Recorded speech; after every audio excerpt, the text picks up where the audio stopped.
की पृथ्वी है।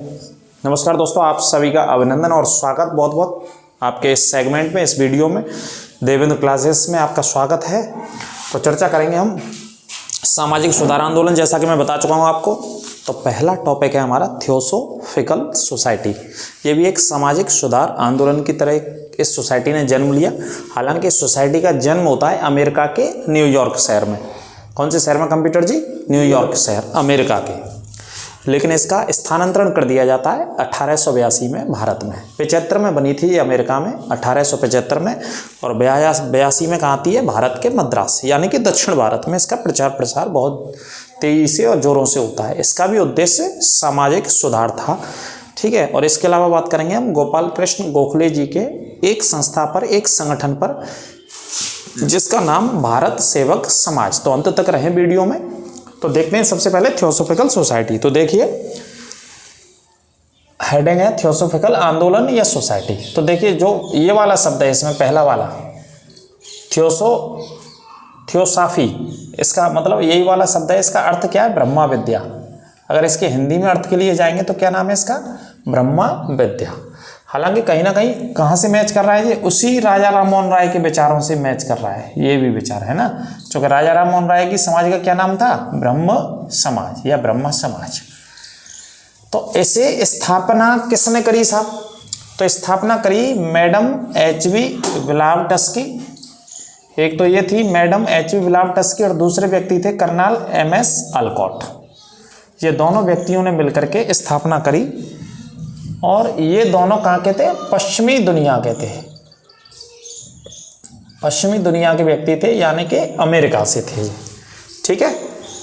तो इनके दिमाग पर, किसके दिमाग पर? ब्लावटस्की और अलकॉट के दिमाग पर जो हमारे विचार थे, भारत की सभ्यता थी, भारत की संस्कृति के गहरे प्रभावित थे ये दोनों के दोनों व्यक्ति। हमारे देश की सभ्यता से, हमारे देश की संस्कृति से, कल्चर से, है ना, बहुत प्रभावित थे। मतलब इनके दिमाग पर बहुत असर था इस सभ्यता का और हमारे देश के जनजीवन का, एक तरीके से कहें तो, कि भारत की व्यवस्थाएं किस तरीके से हैं। तो इसी चीज़ के चलते इन्होंने स्थापना करी थियोसोफिकल सोसाइटी की 1875 में। कब स्थापना करी? 1875 में। दोनों लोगों ने, मैडम एच.वी. ब्लावटस्की और कर्नल एम.एस. अलकॉट। अब ऑप्शन में कोई भी आ जाता है, आप दोनों याद रखिएगा, ठीक है। तो देखिए पहला पॉइंट, ये दोनों भारतीय संस्कृति व विचारों से बहुत ज़्यादा प्रभावित थे, हमारे देश के विचारों से। हमारे देश की संस्कृति क्या है ना, हमारे देश के विचार क्या हैं, लोगों के किस तरीके से भारत की सभ्यता काम करती है, तो उससे ज़्यादा प्रभावित थे। तो प्रभावित होकर के इन्होंने एक संगठन बनाया, थियोसोफिकल सोसाइटी, 1875 में अमेरिका में बनाया था जी। अमेरिका के न्यूयॉर्क शहर, लिख लेना, मैंने इधर लिखा नहीं है, आप न्यूयॉर्क शहर लिख लेना, ठीक है। तो देखिए सबसे इम्पोर्टेंट मुद्दा है जो आपके लिए पुलिस जैसे एग्जाम के लिए तैयारी करते हैं। तो 1875 में इन्होंने थियोसोफिकल सोसाइटी की स्थापना की थी। क्या की स्थापना करी? Theosophical society. अब इस सोसाइटी का जो जन्म होता है वो कहाँ पे? अमेरिका में। लिख लेना, मैं इधर बता देता हूँ, यूएसए, अमेरिका के न्यूयॉर्क शहर में इसकी स्थापना करी गई थी। कौन से शहर में? न्यूयॉर्क में। न्यूयॉर्क में किसका मुख्यालय है? यूएनओ का मुख्यालय, संयुक्त राष्ट्र संघ। कमेंट बॉक्स में बताइए कि जो न्यूयॉर्क शहर है अमेरिका का, वो कौन सी नदी के तट पर स्थित है? कमेंट बॉक्स में नदी बताइएगा। अगला हम बात करते हैं, जैसे अमेरिका में स्थापना हो गई 1875 में, 75 में 5 साल जोड़िए तो 80, और 2 साल, 5 और 2 7, यानी कि 7 साल बाद। कितने साल बाद? 7 वर्षों बाद, +7। इस सोसाइटी का जो मुख्यालय है, या इस सोसाइटी को जो स्थानांतरण किया वो कहाँ पे कर दिया? मद्रास। मद्रास में एक जगह है अड्डेयार, अभी इसका नाम क्या हो गया? चेन्नई। अभी क्या नाम है मद्रास का? चेन्नई। और मद्रास में एक जगह है अड्डेयार में इसका मुख्यालय स्थानांतरण कर दिया, ठीक है। कब कर दिया? 1882 में, भारत के मद्रास, यानी कि दक्षिण भारत। इस सोसाइटी का क्या उद्देश्य था? कि व्यक्ति को ध्यान करना चाहिए, योगा करना चाहिए, चिंतन करना चाहिए ईश्वर का। इसी से व्यक्ति की आत्मा को परमात्मा की प्राप्ति हो सकती है, ऐसा इसका मानना था। कौन सी सोसाइटी का? थियोसोफिकल सोसाइटी का। इन लोगों का मानना था यदि व्यक्ति क्या क्या करे? ध्यान करता है। ध्यान किसका करेगा? ईश्वर का ध्यान करेगा, भगवान का, परमात्मा का।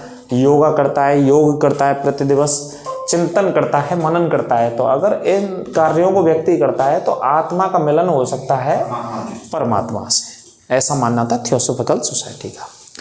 और ये चीज़ें कहाँ है? हमारी सभ्यता में है, हमारी संस्कृति में, हमारे शास्त्रों में, यानी कि भारत के शास्त्रों में। ठीक है, यहीं से प्रभावित थे जो दोनों लोग। अगला है हिंदू धर्म के पुनर्जन्म और कर्म के सिद्धांत पर भी ये विश्वास करते थे कि हमारे यहाँ कहते नहीं कि कर्म ही प्रधान है या कर्म ही पूजा है। कर्म जैसा व्यक्ति करता है उसी के अनुसार फल मिलता है या व्यक्ति अपने जीवन में आगे बढ़ता है, तरक्की करता है, उन्नति करता है। तो उस पर भी विश्वास करते थे। और चूंकि हमारे हिंदू धर्म में किसको विशेषता दी गई है? पुनर्जन्म को, कि एक बार व्यक्ति मरता है फिर दोबारा जन्म लेता है, ये भी है हमारे धर्म में। इसे भी ये मानते थे। कौन मानते थे? थियोसॉफिकल सोसाइटी वाले, मैडम एच.वी. ब्लावटस्की और कर्नल एम.एस. अलकॉट। रट लेना भाई साहब, क्वेश्चन बाहर नहीं है। अगला ये क्या क्या मानते थे? हमारे उपनिषदों को, सांख्य दर्शन को, योग दर्शन, वेदांतों को भी महत्वपूर्ण माना गया है इनके द्वारा, क्योंकि हमारी सभ्यता से प्रभावित थे, हमारी संस्कृति से प्रभावित है। इस वजह से हमारी सभ्यता के जितने भी वेद हैं, उपनिषद हैं, सभी को मानते थे ये लोग। इसके अलावा आगे क्या आता है कि 1907 में कर्नल अलकॉट की मृत्यु हो गई। किसकी मृत्यु हो गई? इनकी। तो इनकी मृत्यु होने के बाद एनी बेसेंट इस संस्था की क्या चुनी गई? अध्यक्ष चुनी जाती है साहब, अध्यक्ष बना दी गई एनी बेसेंट। ऐसे ही प्रश्न आते हैं, ऐसे ही थोड़ा सा प्रश्न घुमाएगा एग्जामिनर तो यहाँ से दे देता है। थियोसॉफिकल सोसाइटी के कर्नल अलकॉट की मृत्यु के बाद ये पद किसने संभाला? अध्यक्ष कौन बना उनकी मृत्यु के बाद? थोड़ा सा इस लेवल तक पेपर जाएगा आपका। पुलिस वाले की भी मैं बात करूँ तो कौन अध्यक्ष चुनी गई? Annie Besant. एनी बेसेंट फिर कब आती है? 1893 में भारत आई थी तथा उद्देश्यों की प्राप्ति के लिए एनी बेसेंट ने इस संस्था की उद्देश्यों की प्राप्ति के लिए, उद्देश्य क्या था? यही थे उद्देश्य, हिंदू धर्म को प्रचार प्रसार प्राप्ति के लिए उन्होंने 1898 में एक कॉलेज की स्थापना करी जिसका नाम रखा सेंट्रल हिंदू कॉलेज की स्थापना करी एनी बेसेंट ने भारत में आकर के। कौन सी वर्ष में? दोबारा वर्ष लिख लो, 1898 में सेंट्रल हिंदू कॉलेज की स्थापना कौन करती है? Annie Besant. और भारत कब आई थी? 1893। 93 के मतलब कितने साल बाद करती हैं? लगभग 5 साल बाद 98 में स्थापना की जाती है। क्या नाम है? Central Hindu college. आप देख ही रहे हैं बीच में क्या है? हिंदू। हिंदू के ऊपर ये पूरा का पूरा धर्म था, संस्था थी। इसी कॉलेज को 1915 में किस नाम से जाना जाता है? BHU के नाम से, BHU में बदल दिया जाता है इसी कॉलेज को। ये बेटा पुलिस में छपा था ये क्वेश्चन। इसको 17 की पहली शिफ्ट में आया था, इसे बच्चे गलत कर आए थे। ये 17 की पहले की सुबह की शिफ्ट में ही था। किस तरीके से प्रश्न था मैं आपको बता दूं। BHU की स्थापना किसके सहयोग से की गई? ये प्रश्न था 17 की सुबह। अब बहुत सारे बच्चे जो पढ़ के गए वो थोड़ा इसमें गलती कर आए, क्योंकि बच्चे दूसरा पॉइंट लगाए आए, है ना। तो देखो अब वही वाला पॉइंट मैं बता रहा हूँ। सेंट्रल हिंदू कॉलेज के नाम से किसने बनाया जी? एनी बेसेंट ने 1898 में। इसके बाद इसी कॉलेज का नाम हो जाता है बनारस हिंदू विश्वविद्यालय, BHU। और इसकी स्थापना का श्रेय मदन मोहन मालवीय, यह उन्होंने भी प्रयास किया था। ठीक है, ये 15 में तो लिखना, लिखें तो आप 16 ही लिख लेना, क्योंकि आप बच्चे 16 से याद रखेंगे, यहाँ पे 16 में हो जाता है। और इसका अर्थ क्या था कि हिंदू धर्म की शिक्षा देना और पाश्चात्य में वैज्ञानिकता को बढ़ावा देना, कि जो पश्चिमी देशों में वैज्ञानिकता का बढ़ावा हो रहा है, वृद्धि हो रही है, उसको भी सिखाना बच्चों को, हिंदू धर्म की शिक्षा के साथ साथ जोड़ देना। तो 1916 में मदन मोहन मालवीय जी के प्रयासों से काय की स्थापना होती है? BHU की। ये तो रटी लेना आप 1916। पुलिस में बस थोड़ा सा घुमा दिया उसने, बच्चे भी घूम गए थोड़े से। उसने ये कहा कि किसके प्रयासों से स्थापना, तो ऑप्शन क्या था? Annie Besant. तो BHU में 2 लोगों का योगदान रहा है, एनी बेसेंट और मदन मोहन मालवीय। दोनों को नोट कर लेना। एनी बेसेंट ने हिंदू कॉलेज के नाम से 1898 में, फिर मदन मोहन मालवीय जी जुड़ते हैं इसमें। तो मदन मोहन मालवीय जी कब जुड़ते हैं? 1916 में। ठीक है जी, इस पॉइंट को आप याद रखना। जी लो, गुरुजी क्लास बना रहे हैं, क्लास बना रहे हैं गुरुजी। अगले पॉइंट की बात करते हैं। The servant of India society, the servants of India society, ये दूसरा टॉपिक है, the servant of India society. ठीक है, तो the servants of India society को देखते हैं। इसे हिंदी में क्या बोलते हैं? भारत सेवक समाज। भारत सेवक समाज की स्थापना 1905 में। कौन सी वर्ष में? 1905 में। ये दूसरा टॉपिक, अच्छे से देख लीजिएगा। उदारवादी उदारवादी नेता गोपाल कृष्ण गोखले ने एमजी रानाडे के सहयोग से करी थी। आजकल क्वेश्चन यही आते हैं, किसके सहयोग से? एमजी रानाडे, यानी कि महादेव गोविंद रानाडे के सहयोग से। किसने स्थापना करी? गोपाल कृष्ण गोखले ने, है ना। काय की स्थापना करते हैं गोपाल कृष्ण गोखले? भारत सेवक समाज की स्थापना गोपाल कृष्ण गोखले महादेव गोविंद रानाडे की सहायता से करते हैं। ठीक है। इसका उद्देश्य क्या था भारत सेवक समाज का? इसका उद्देश्य था राष्ट्रीय मिशनरी। मिशनरी बोलते हैं धर्म के प्रचार करने वालों को। मिशनरी मतलब जो धार्मिक प्रचार करते हैं, धर्म का प्रचार करते हैं भाई साहब। राष्ट्रीय मिशनरियों को देश सेवा के लिए प्रशिक्षित करना था। धर्म के प्रचारकों को देश सेवा के लिए प्रशिक्षित करना, यानी ट्रेनिंग देनी थी भारत की सेवा के लिए। इसी वजह से क्या नाम रखा गया? भारत सेवक समाज, यानी कि भारत की राष्ट्र की सेवा करनी है भाई साहब। 1911 में इसी संस्था ने हितवाद नामक समाचार पत्र का प्रकाशन किया था। हितवाद का प्रकाशन किया था। अगला पॉइंट है 1915 में गोपाल कृष्ण गोखले की क्या हो गई? मृत्यु के बाद इस सोसाइटी का अध्यक्ष श्रीनिवास शास्त्री को बनाया गया। किसको बनाया गया? श्रीनिवास शास्त्री को बनाया गया। यही प्रश्न आने हैं, ऐसे ही प्रश्न पूछे जाएंगे जब लेवल बढ़ेगा पुलिस का। तो थोड़ा डीप पढ़ना है, क्लासों को पढ़ते रहिए और शेयर करते रहिए, धुआंधार शेयर करते रहिए मित्रों के, दोस्तों के, रिश्तेदारों के, मिलने वालों के साथ, मिलने वालियों के साथ, और लाइक करना ना भूलें। इस सोसाइटी का और भी क्या काम किया? आदिवासी बालिकाओं के लिए इन्होंने आश्रय स्कूल भी, मतलब ऐसे स्कूलों की स्थापना करी कि जिनमें शिक्षा भी प्राप्त कर सकते हैं और रह भी सकती हैं। आदिवासी बच्चियों के लिए, मतलब जो प्राय जंगलों में या ऐसे इलाकों में जीवन जीते हैं। अगला पॉइंट, ये सोसाइटी से अलग है ये वाला पॉइंट। सोशल सर्विस लीग, एक ये भी संस्था बनी थी। सोशल मतलब सामाजिक, सर्विस मतलब सेवा करना। सोशल सर्विस लीग की स्थापना नारायण मल्हार जोशी, ये भी गोपाल कृष्ण गोखले को मानने वाले नेता थे, नारायण मल्हार जोशी ने करी थी।